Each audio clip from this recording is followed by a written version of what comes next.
Alright, so this is Samsung's newest addition in the Roman airport. So you see how the screens are all on these mounts on that center cylinder, and then the mounts look like they have a sort of like pneumatic press or something. See, look at this.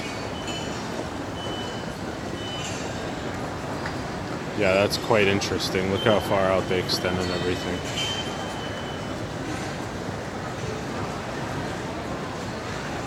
And now they're only rotating one level.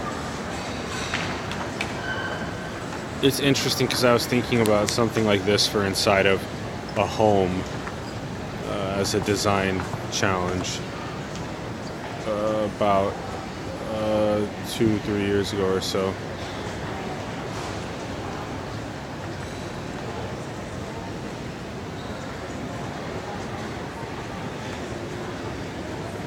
And you see the screen has no border around the outsides.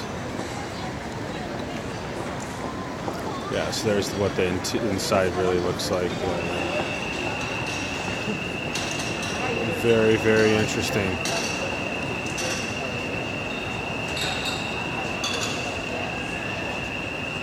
It's quite well done. And here's the Roman airport. What? Look at this place. Cool.